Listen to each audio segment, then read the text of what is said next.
Hello my dear students, আজ আবার চলে এলাম তোমাদের জন্য একটি নতুন কবিতা নিয়ে। নতুন আঙ্গিকের তোমাদের জন্য এই কবিতাটির নাম দ্য সি। কবির নাম বিখ্যাত ব্রিটিশ কবি জেমস রিভস। জেমস রিভস মূলত বাচ্চাদের জন্য বিখ্যাত, চিলড্রেন পোয়েমের জন্য তিনি বিখ্যাত। সেই জেমস রিভসের বিখ্যাত কবিতা দ্য সি। চলো শুরু করা যাক। The sea is a hungry dog, giant and grey. He rolls on the beach all day. With his clashing teeth and saggy jaws, hour upon hour he gnaws. The sea is a hungry dog. কবি James Reeves সমুদ্রকে তুলনা করেছেন একটি ক্ষুধার্ত কুকুরের সাথে। কুকুরের সাথে সমুদ্রের এই যে তুলনা, সেখানে কবি ব্যবহার করেছেন বিভিন্ন ইমাজারি এবং সিম্বল। তোমরা যারা ক্লাস 8-এ পড়ো, তোমাদের টেক্সটে এই কবিতাটি আছে। মূলত টেক্সচুয়াল কোয়েশ্চেন পড়বে এখান থেকে। কবিতাটি প্রত্যেকটি লাইন, প্রত্যেকটি শব্দ তোমরা ফলো করবে, তার মানে তোমাদের জানতে হবে, নইলে কিন্তু পরীক্ষায় উত্তর কমপ্লিট করতে পারবে না। তাহলে সমুদ্রকে তুলনা করা হয়েছে কুকুরের সাথে। Hungry dog, giant and grey, কেমন কুকুর? না, একদম দানবীয় দৈত্যাকার কুকুর, এবং ধূসর তার গায়ের রং। অর্থাৎ সমুদ্রের যে অ্যাক্টিভিটিস, সমুদ্রের যে অবয়ব, তার সাথে কবি একটি কুকুরের তুলনা করেছেন। যে কুকুরটিকে কবি বলছেন জায়েন্ট, দানবীয় কুকুর, ছোটোখাটো কিছু নয়, এবং তার গায়ের রঙ হচ্ছে ধূসর। He rolls on the beach all day, সারাদিন সেই সারমেয় সেই কুকুর রোল অন অর্থাৎ গড়াগড়ি দেয়, অন দ্য বিচ সমুদ্র সৈকতে, অল ডে সারাদিন ধরে, with his clashing teeth and shaggy jaws. সেই কুকুরটির দাঁতগুলো কেমন? ক্ল্যাসিং, যেন দাঁত কটমট করে। ক্ল্যাশ, দ্যাট ইজ আঘাত করা, আওয়াজ করা। অর্থাৎ এর প্রকৃত মানেটি হলো সমুদ্র যেমন তার সমুদ্রের কিনারে বিভিন্ন পাথর ইত্যাদির সাথে তার জলের ঘর্ষণ হয়, সে যে ঘর্ষণের আওয়াজ সেই কুকুরের দাঁতের যে আওয়াজের সাথে কবি কম্পেয়ার করেছেন। অ্যান্ড স্যাগি জজ, স্যাগি জজ মিনস যে মানে চোয়াল, যে চোয়াল। স্যাগি কথাটার দুটো মানে হতে পারে, একটা হচ্ছে রোমশ অর্থাৎ লোমযুক্ত, আর একটা হচ্ছে এবড়ো খেবড়ো বা রাফ। আমরা প্রথমে নেব ওই মানেটি, রাফ অর্থাৎ তার চোয়ালটা খুব শক্তপোক্ত এবং রাফ। আওয়ার আপন আওয়ার হি নজ, ঘন্টার পর ঘন্টা সেই কুকুরটি কি করে? আওয়াজ করে চলে। হিয়ার নজ, দ্যাট ইজ, এখানে তোমাদের টেক্সচুয়াল যে ওয়ার্ড মিনিং তাতে বলছে বাইটস অ্যান্ড চিউজ, অর্থাৎ কামড়ায়, এবং বাইটস কামড়ায় এবং চিউজ মানে চিবিয়ে যায়। তাহলে সেই কুকুর চিবো এবং কামড়ায়, প্রকৃত অর্থে মানেটা কি? সমুদ্রের সাথে তুলনা কি করে আসছে না, সমুদ্র সৈকতে ওই পাথর বা বালি যেগুলো পড়ে থাকে, সেখানে সমুদ্রের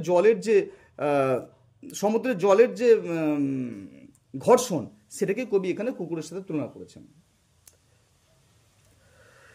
and bones, bones and bones, তার আগে একটি লাইন আছে, the rumbling tumbling Stones.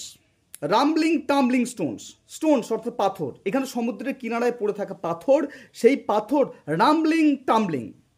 Rumbling অর্থাৎ গর্জন করা, আর টাম্বলিং মানে হচ্ছে ঘর্ষণ করা। সেই পাথরগুলো কি করে? সমুদ্রের জলের সাথে আওয়াজ লেগে ওগুলো কর্কশ আওয়াজ করে, এবং টাম্বলিং অর্থাৎ ওগুলো গড়িয়ে গড়িয়ে যায়।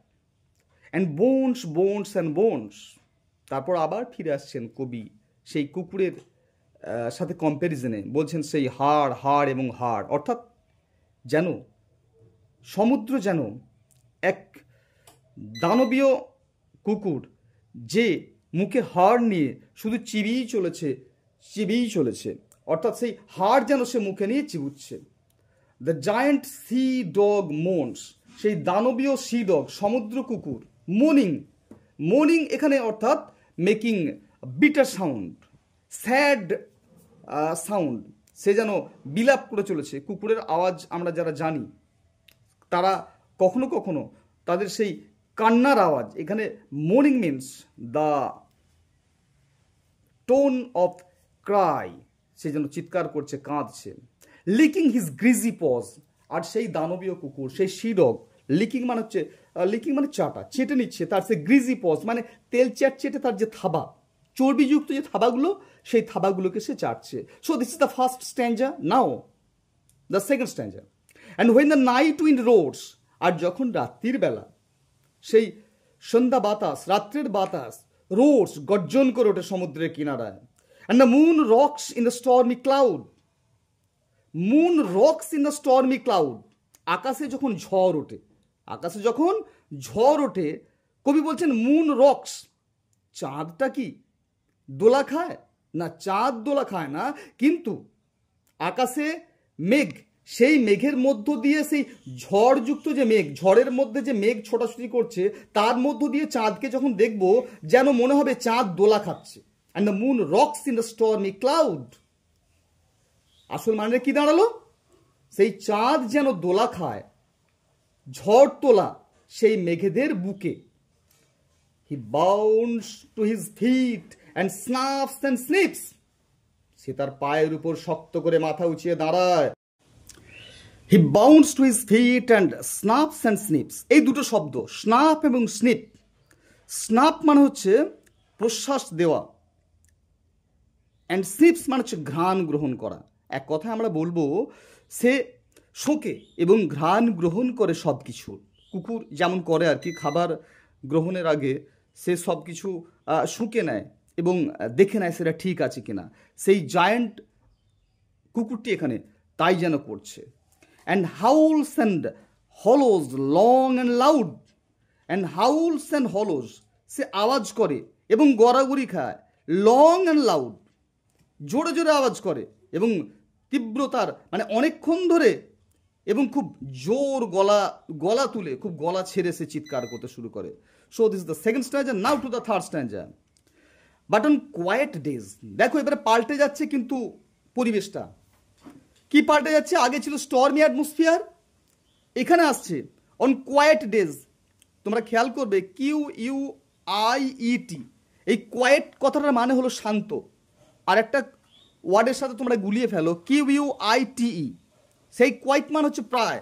But on the quiet days in May or June, May বা জুন মাসের যে শান্ত দিন, যখন প্রকৃতি থাকে একেবারে নিশ্চুপ শান্ত, সেই সময় সেই সি ডগের কি হাল হয়, কেমন বিহেভ করেছে? When even the grasses on the dunes play no more their reedy tune, কবি বলছেন when even the grasses, যখন এমন কি, এই রিডি টিউন কথাটার মানে একটু বলে দিই। রিডি টিউন মানে হলো রিড এক ধরনের বড় নলখাগড়া, যেটা ভেতরটা খানিকটা ফাঁপা এবং যেখানে বাতাস খুব জোরে লাগলে বাঁশির মতো আওয়াজ হয়। একটু বলে দিই, তারপর কবিতার লাইনটা আসছি।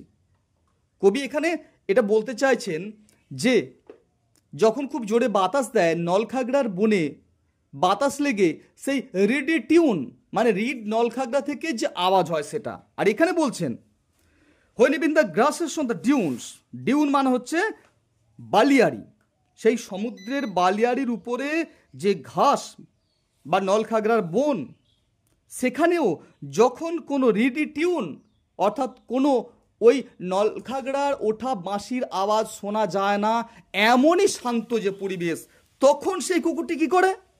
With his head between his pause, তার মাথা থাকে তার পজ মানে থাবার মধ্যে, সামনের দুটো থাবার মাঝখানে তার মাথাটি রেখে সে সুন্দরভাবে নিশ্চুপভাবে শুয়ে থাকে।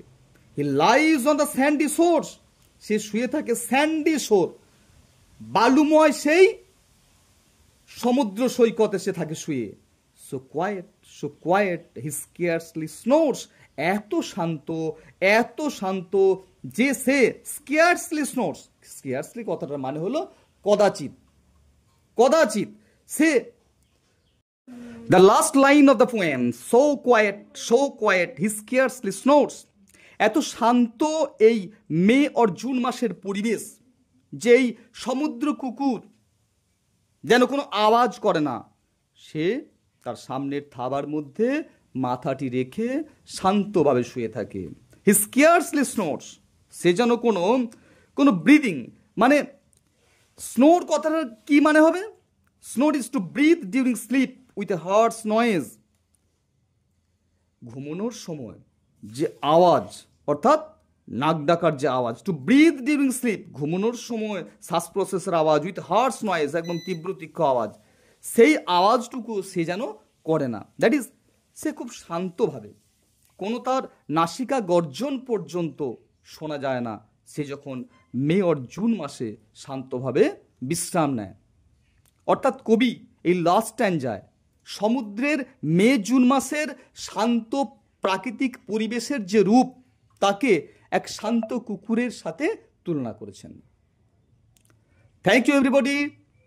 আমার এই ক্লাস ভালো লাগলে তোমরা চ্যানেলটি সাবস্ক্রাইব করো, বেল আইকন ক্লিক করো এবং অপেক্ষা করো আমার পরবর্তী ক্লাস পাওয়ার জন্য। ধন্যবাদ সবাইকে, অসংখ্য অসংখ্য ধন্যবাদ।